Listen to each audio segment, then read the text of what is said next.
baik, sebelum pada pembelajaran hari ini, Ibu akan mempersiapkan dengan anak-anak.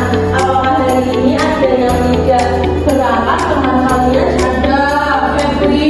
Febri kenapa Mbak Sarah izin? Izinnya kenapa? Ada yang tahu? Karena itu ibunya pulang.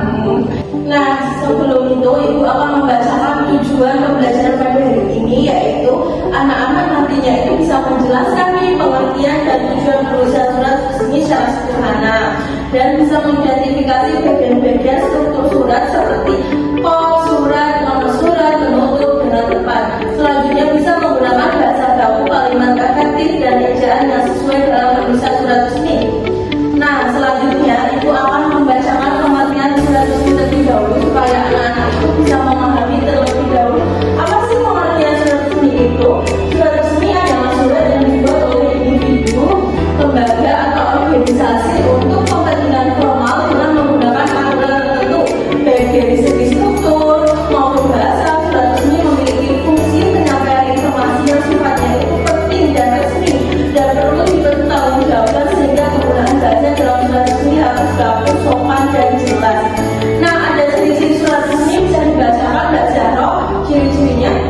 Ciri-ciri surat resmi memiliki ciri-ciri yang membedakannya dengan surat pribadi lainnya.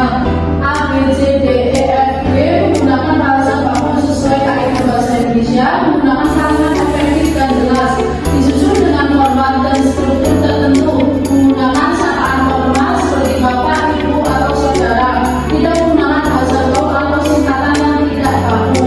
Biasanya menggunakan kop surat untuk instansi, memiliki nomor surat atau perihal. Nah, betul sekali. Jadi bagian-bagian surat resmi itu pasti memiliki kop surat, tanggal surat, nomor surat, lampiran, perihal, alamat tujuan, salam pembuka, isi surat, salam penutup, dan tanda tangan nama terang. Jadi ini itu bagian-bagian yang wajib dipenuhi dalam surat resmi. Selanjutnya ada contoh surat resmi ini. Tadi kan sudah Ibu jelaskan bagian-bagiannya.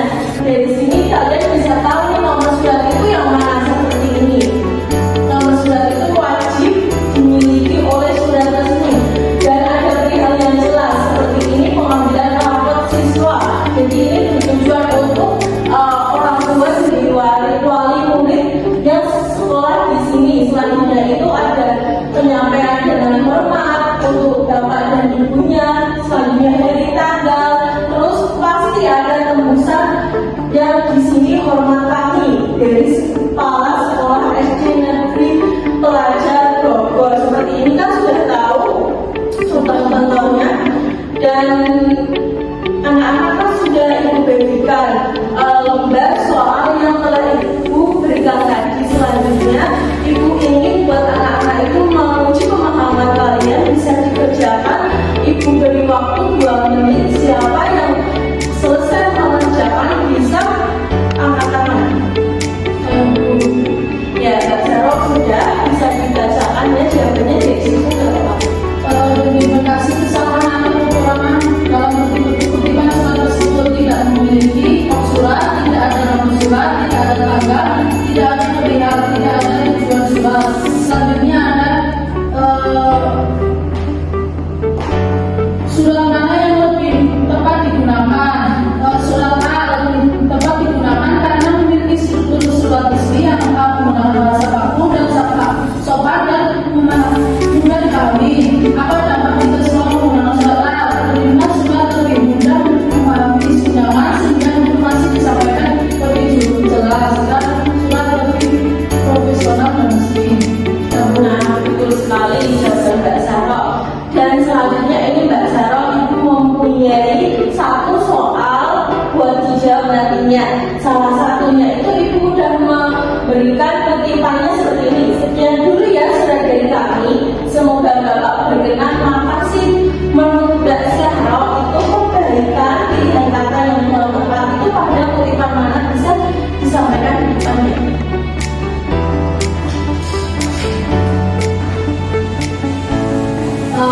Perbaikannya itu ada demikian. Surat ini kami sampaikan atas perhatian dan kesediaan Bapak Ibu. Kami ucapkan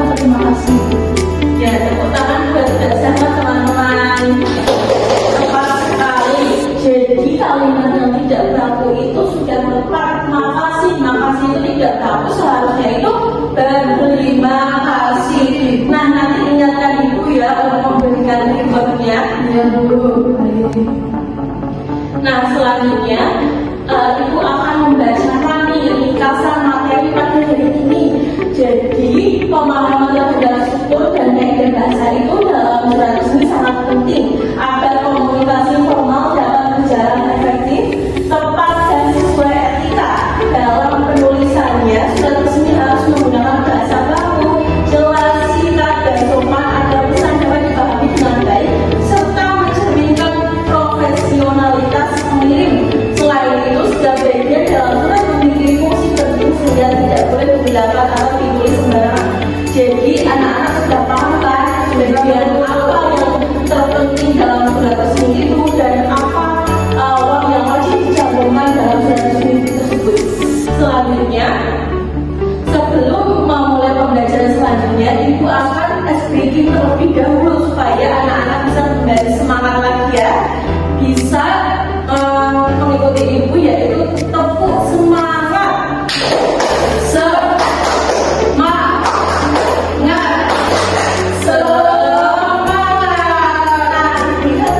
Anak-anak sudah kembali semangat lagi untuk memulai pembelajaran selanjutnya.